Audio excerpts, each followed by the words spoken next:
नमस्कार दोस्तों, हम सभी जानते हैं कि भाग्य का लिखा कभी नहीं मिटता। आज इसी विषय पर एक अद्भुत कहानी सुनाने जा रहा हूं। यह एक पंडित और यमदूत की कहानी है। दोस्तों, कहानी को ध्यानपूर्वक सुनिएगा। बहुत ही अच्छी कहानी है। आपके मन की सभी शंकाएं दूर हो जाएंगी। इससे पहले कि आप कहानी में खो जाएं, हमारे चैनल को सब्सक्राइब कर लीजिए। दोस्तों, एक समय की बात है। किसी गांव में एक बहुत ही ज्ञानी पंडित रहता था। एक दिन वह अपने बचपन के मित्र से मिलने के लिए दूसरे गांव जा रहा था। वह मित्र बचपन से ही गूंगा और एक पैर से अपाहिज था। मित्र का गांव काफी दूर था। रास्ते में और भी कई छोटे छोटे गांव पड़ते थे। पंडित अपनी धुन में चला ही जा रहा था और रास्ते में उसे एक और आदमी मिल गया। वह भी पंडित के साथ चलने लगा। पंडित ने सोचा, चलो अच्छा ही हुआ, साथ साथ चलने से सफर जल्दी कट जाएगा। चलते चलते पंडित ने उस आदमी से उसका नाम पूछा तो उस आदमी ने अपना नाम महाकाल बताया। पंडित को यह नाम थोड़ा अजीब सा लगा। पंडित ने नाम के विषय में कुछ और पूछना उचित नहीं समझा। दोनों धीरे धीरे साथ में चल रहे थे। तभी रास्ते में एक गांव आया। तब महाकाल ने पंडित से कहा, तुम आगे चलो, मुझे इस गांव में एक संदेश देना है, मैं तुमसे आगे मिलता हूँ। पंडित ने कहा, ठीक है, और आगे की ओर चल दिया। तभी गांव में एक खबर फैली कि एक व्यक्ति को भैंसे ने मार दिया है। जैसे ही भैंसे ने उस व्यक्ति को मारा, ठीक थोड़ी ही देर में महाकाल आ गया। फिर चलते चलते दोनों एक दूसरे गांव के बाहर पहुंचते हैं, जहां पर एक छोटा सा मंदिर बना हुआ था। ठहरने की व्यवस्था भी अच्छी लग रही थी। पंडित के मित्र का भी गांव वहां से दूर था और रात्रि होने वाली थी। तो पंडित ने कहा, रात्रि होने वाली है, पूरा दिन चलते चलते थकान भी लग रही है और भूख भी लग गई है। यही भोजन करके आराम कर लेते हैं, सुबह आराम से आगे का सफर करेंगे। महाकाल ने कहा, ठीक है, मुझे इस गांव में किसी को कुछ जरूरी सामान देना है, तुम खा लो और आराम करो, मैं बाद में आकर खा लूंगा। इतना कहकर वह चला गया। लेकिन उसके जाते ही कुछ देर में उस गांव में धुआं उठता दिखाई दिया। देखते ही देखते पूरे गांव में आग लग गई। पंडित ने आश्चर्य से सोचा, यह महाकाल जहां भी जाता है वहां किसी ना किसी तरीके की हानि जरूर हो जाती है, कुछ तो गड़बड़ है। लेकिन पंडित ने रात्रि में महाकाल से इस बात का कोई जिक्र नहीं किया। सुबह दोनों फिर अपने गंतव्य की ओर चलना प्रारंभ कर दिया। कुछ ही देर में फिर एक गांव आया। महाकाल ने पंडित से कहा, आप आगे चलते जाइए, मैं कुछ दूर में आपसे मिलता हूँ। मुझे इस गांव में भी कुछ जरूरी काम है, मैं काम खत्म करके आपसे आगे मिलता हूँ। यह कहकर महाकाल जाने लगा। लेकिन इस बार पंडित आगे नहीं बढ़ा, बल्कि वहीं खड़ा होकर महाकाल को देखता रहा कि अब ये कहाँ जाता है और क्या करता है। तभी लोगों की आवाजें सुनाई देने लगी कि किसी व्यक्ति को सांप ने काट लिया है और वह मर गया है। ठीक उसी समय महाकाल फिर से उस पंडित के पास पहुंच गया। लेकिन इस बार पंडित को सहन नहीं हुआ। उसने महाकाल से पूछ ही लिया कि तुम जिस गांव में जाते हो वहां कोई न कोई नुकसान जरूर हो जाता है, क्या तुम मुझे बता सकते हो ऐसा क्यों होता है? तब महाकाल ने जवाब दिया, पंडित जी, आप तो मुझे बड़े ज्ञानी मालूम पड़े थे, इसलिए मैं आपके साथ चलने लगा था, क्योंकि ज्ञानियों का संग मुझे अच्छा लगता है। परंतु आप अभी तक समझ नहीं पाए कि मैं कौन हूं। पंडित ने कहा, मैं समझ गया हूं, लेकिन मुझे शंका है। अगर आप अपना उपयुक्त परिचय दे दें तो मुझे आसानी होगी। महाकाल ने जवाब दिया, मैं यमदूत हूं और यमराज की आज्ञा से उन लोगों के प्राण हरण करता हूं जिनकी आयु पूर्ण हो चुकी है। हालांकि पंडित को पहले से इसी बात का शंका था, फिर भी महाकाल के मुंह से यह सुनकर पंडित घबरा गया और हिम्मत करके पूछा, अगर ऐसी बात है, तुम सचमुच ही यमदूत हो, तो बताओ अगली मृत्यु किसकी है? यमदूत ने जवाब दिया, अगली मृत्यु तुम्हारे उसी मित्र की है जिससे तुम मिलने जा रहे हो, और उसके मृत्यु का कारण तुम ही बनोगे। यह बात सुनकर पंडित चौंक गया और सोच में पड़ गया कि वास्तव में यदि यह महाकाल यमदूत हुआ तो उसकी बात भी सही होगी और उसके कारण मेरे बचपन के सबसे घनिष्ठ मित्र की मृत्यु हो जाएगी। इसलिए यह अच्छा होगा कि मैं अपने मित्र से मिलने ही ना जाऊं। कम से कम मैं तो उसके मृत्यु का कारण नहीं बनूंगा। महाकाल ने कहा, जो तुम सोच रहे हो सब मुझे पता है, मगर तुम्हारे अपने मित्र से मिलने ना जाने से नीति नहीं बदली जाएगी। तुम्हारे मित्र की मृत्यु निश्चित है और अगले कुछ ही क्षणों में घटित होने वाली है। महाकाल की ऐसी बातें सुनकर पंडित को झटका सा लगा, क्योंकि महाकाल ने उसके मन की बात जान ली थी, जो एक साधारण व्यक्ति के लिए संभव नहीं है। अब पंडित को विश्वास हो गया कि यह महाकाल सचमुच में ही यमदूत है, इसलिए वह अपने मित्र के मृत्यु का कारण ना बने। इस कारण वह पीछे की ओर मुड़ा और अपने गांव की ओर जाने लगा। परंतु जैसे ही पंडित मुड़ा, उसका मित्र तेजी से उसकी ओर आता दिखाई दिया, जो पंडित को देखकर अत्यंत प्रसन्न दिख रहा था। अपने मित्र के आने की गति को देखकर पंडित को ऐसा लगा जैसे कि उसका मित्र काफी समय से उसके पीछे ही आ रहा हो, लेकिन वह बचपन से ही गूंगा था और पैर से अपाहिज था, इसलिए ना तो पंडित तक पहुंच पा रहा था और ना ही पंडित को आवाज देकर रोक पा रहा था। लेकिन जैसे ही वह पंडित के पास पहुंची, अचानक उसकी मृत्यु हो गई। पंडित हक्का बक्का होकर महाकाल की ओर देखने लगा, जैसे वो पूछना चाह रहा हो कि आखिर क्या हुआ। महाकाल पंडित के मन की बात समझ गया और बोला, तुम्हारा मित्र पिछले गांव से ही तुम्हारे पीछे आ रहा था, लेकिन वह अपाहिज और गूंगा होने की वजह से तुम तक नहीं पहुंच सका। उसने अपनी संपूर्ण ताकत लगाकर तुम तक पहुंचने की कोशिश की, लेकिन बुढ़ापे में बचपन जैसी ताकत नहीं होती, इसलिए हृदयाघात के कारण तुम्हारे मित्र की मृत्यु हो गई। क्योंकि तुमसे मिलने के लिए वह अपनी सीमाओं को लांघते हुए तुमसे मिलने के लिए पीछे पीछे भाग रहा था, इसलिए अपने मित्र की मृत्यु का कारण तुम ही बने हो। अब पंडित को विश्वास हो चुका था कि सचमुच में महाकाल एक यमदूत है और उसका कार्य जीवों का प्राण हरना है। पंडित एक ज्ञानी था, इसलिए ये भी जानता था कि मृत्यु पर किसी का बस नहीं चलता, सभी जीवों को एक न एक दिन तो मरना ही है। यह सोचकर अपने आप को संभाल लिया। लेकिन अचानक पंडित के मन में अपने मृत्यु के बारे में जानने की इच्छा हुई, इसलिए उसने महाकाल से कहा, जब मृत्यु मेरे मित्र की होनी थी तो तुम शुरू से मेरे साथ क्यों चल रहे थे? महाकाल ने जवाब दिया, मैं तो सभी के साथ चलता हूँ और हर क्षण चलता रहता हूँ, किंतु लोग पहचान नहीं पाते, क्योंकि लोगों के पास अपनी समस्याओं के अलावा किसी और व्यक्ति, वस्तु या घटना के संदर्भ में सोचने और उसे देखने समझने का समय ही नहीं होता है। तो पंडित ने कहा, क्या तुम ये बता सकते हो कि मेरी मृत्यु कब होगी और कैसे होगी?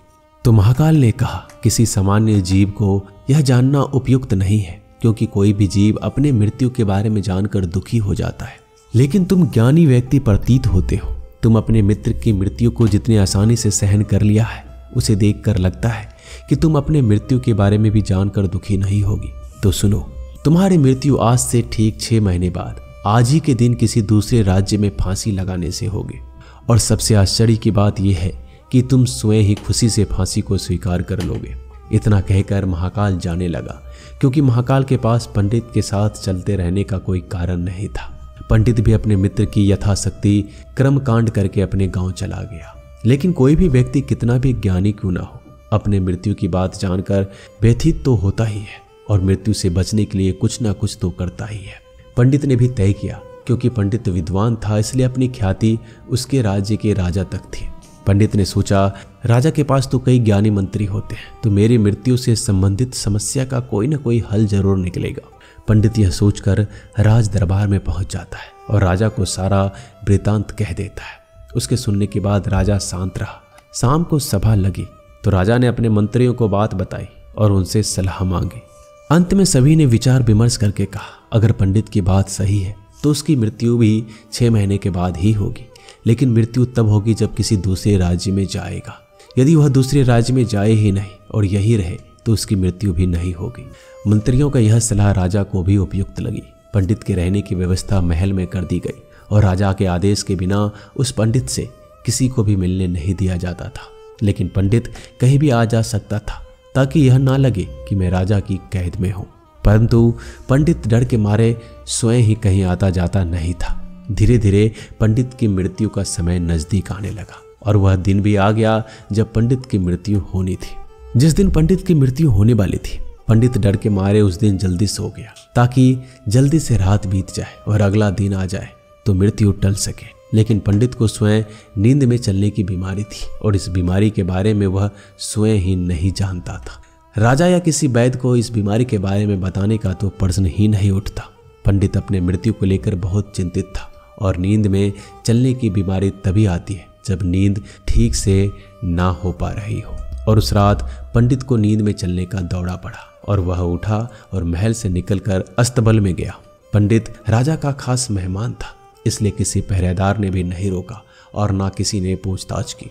अस्तबल में पहुंचकर वह सबसे तेज वाले घोड़े की पीठ पर सवार होकर नींद में ही राज्य की सीमा के बाहर दूसरे राज्य में चला गया। इतना ही नहीं, वह दूसरे राज्य के राजा के महल में पहुंच गया और उस महल के पहरेदार ने भी उसे नहीं रोका और ना ही कोई पूछताछ की। सभी लोग रात्रि की अंतिम पहर के कारण नींद में थे। वह पंडित सीधा राजा के शयन कक्ष में पहुंच गया, जहां राजा और रानी सो रहे थे, और वहीं पे पंडित जाकर लेट गया। सुबह हुई तो राजा ने पंडित को रानी के बगल में सोया हुआ देखा, जिससे राजा बहुत क्रोधित हुआ और पंडित को गिरफ्तार कर लिया गया। पंडित को कुछ समझ नहीं आ रहा था कि आखिर दूसरे राज्य में राजा के शयन कक्ष में वो कैसे पहुंच गया, लेकिन वहां सुनने वाला कौन था। राजा ने पंडित को दरबार में हाजिर करने का हुक्म दिया। कुछ समय बाद पंडित को दरबार में लाया गया। कुछ समय बाद राजा का दरबार लगा, जहां राजा ने पंडित को देखा और देखते ही इतना क्रोधित हुआ कि पंडित को फांसी पर चढ़ा देने का आदेश सुना दिया। फांसी की सजा सुनकर पंडित कांप गया। फिर भी कुछ हिम्मत कर राजा ने कहा, महाराज, मैं ये नहीं जानता कि मैं राजमहल में कैसे पहुंचा। मैं ये भी नहीं जानता हूं कि आपके शयन कक्ष में मैं कैसे आया। आपके राज्य के किसी पहरेदार ने मुझे क्यों नहीं रोका, लेकिन मैं इतना जानता हूं कि आज मेरी मृत्यु होनी थी और होने भी जा रही है। राजा को यह बात थोड़ी अटपटी लगी। उसने पूछा, तुम्हें कैसे पता कि आज तुम्हारी मृत्यु होनी है? तुम कहना क्या चाहते हो? राजा के इस सवाल के जवाब में पंडित ने पिछले 6 महीने की कहानी बता दी और कहा, महाराज, मेरा क्या, किसी भी सामान्य व्यक्ति में इतना साहस नहीं कि वह राजा के शयन कक्ष में राजा की उपस्थिति में रानी के पास सो जाए। राजा को पंडित की बात में थोड़ा सत्यता दिखाई दिया, परंतु उसने सोचा यह मृत्यु से बचने के लिए महाकाल और अपने मृत्यु की भविष्यवाणी का बहाना बना रहा है। इसलिए राजा ने पंडित से कहा, यदि तुम्हारी बात सत्य है और आज तुम्हारे मृत्यु का दिन है, तो जैसा कि महाकाल ने तुमसे कहा था, तुम्हारे मृत्यु का कारण मैं नहीं बनूंगा। लेकिन अगर बात झूठी निकली तो निश्चित ही आज तुम्हारे मृत्यु का दिन होगा। क्योंकि पड़ोसी राज्य का राजा उसका मित्र था, इसलिए उसने तुरंत सिपाहियों के साथ दूसरे राज्य के राजा को पत्र भेजा और पंडित की बात की सत्यता का प्रमाण मांगा। शाम तक भेजे गए सैनिक लौटे और उन्होंने बताया कि महाराज, पंडित जो कह रहा है वो पूर्णतः सत्य है। दूसरे राज्य के राजा ने पंडित को रहने के लिए अपने ही महल में संपूर्ण व्यवस्था कर रखी थी और पिछले 6 महीने से पंडित राजा का मेहमान था। कल राजा अंतिम बार इसके ही कक्ष में मिले थे और इसके बाद इस राज्य में कैसे पहुंच गया इसकी जानकारी किसी को नहीं है। इसलिए उस राज्य के राजा के अनुसार पंडित को फांसी की सजा देना उचित नहीं है। लेकिन अब राजा के लिए एक नई समस्या आ गई, क्योंकि उसने बिना कुछ जाने ही पंडित को फांसी की सजा सुना दी थी। इसलिए अगर पंडित को फांसी ना दी जाए तो राजा के कथन का अपमान हो जाता है और राजा के द्वारा दी गई सजा का मान रखा जाए तो पंडित की बिना कारण ही मृत्यु हो जाएगी। राजा ने सभी मंत्रियों से इस बात की चर्चा की। सभी मंत्रियों ने सुझाव दिया कि महाराज, पंडित को एक कच्चे सूत से फांसी लगवा दे। इससे आपके कथन का धिबान रह जाएगा और कच्चे सूत के धागे से पंडित को फांसी नहीं लगेगी और उसके प्राण बच जाएंगे। राजा को यह सुझाव अच्छा लगा। उसने एक ऐसा आदेश दिया कि पंडित के लिए कच्चे धागे के सूत का फांसी का फंदा बनाया जाए और नियम के अनुसार पंडित को फांसी पर चढ़ाए जाने लगा। सभी लोग खुश थे कि ना तो पंडित मरेगा और ना ही राजा का वचन झूठा पड़ेगा। पंडित को भी विश्वास था कि सूत के धागे से तो उसकी मृत्यु हो ही नहीं सकती, इसलिए वह खुशी खुशी फांसी पर चढ़ने को तैयार था। लेकिन जैसे ही पंडित को फांसी दी गई, सूत का धागा तो टूट गया, लेकिन टूटने से पहले अपना काम कर दिया था। पंडित के गले की नस सूत के धागे से कट चुकी थी और पंडित जमीन पर पड़ा तड़प रहा था। हर धड़कन के साथ उसके गले से खून की फुहार निकल रही थी और देखते ही देखते पंडित का शरीर पूरी तरह से शांत हो गया। सभी लोग आश्चर्यचकित थे, पंडित को मरता देख रहे थे। किसी को विश्वास नहीं हो रहा था कि इस कमजोर से धागे से किसी की मृत्यु कैसे हो सकती है, लेकिन यह घटना घट चुकी थी। नीति ने अपना काम कर दिया था। दोस्तों, जो होना होता है होकर ही रहता है। हम चाहे जितनी भी सावधानियां बरतें, जितने भी उपाय कर लें, लेकिन हर घटना और घटना का पूरा प्रणाली पहले से ही तय होता है, जिसे हम थोड़ा सा भी इधर से उधर नहीं कर सकते। इसलिए ईश्वर ने हमें भविष्य जानने की क्षमता नहीं दी है, ताकि हम अपने जीवन को ज़्यादा बेहतर तरीके से जी सकें। और यही बात उस पंडित पर भी लागू होती है। यदि पंडित ने महाकाल से अपने मृत्यु के बारे में ना पूछा होता तो 6 महीने राजा की कैद में रहकर डर डर के जीने की वजह से ज़्यादा बेहतर जिंदगी जीता।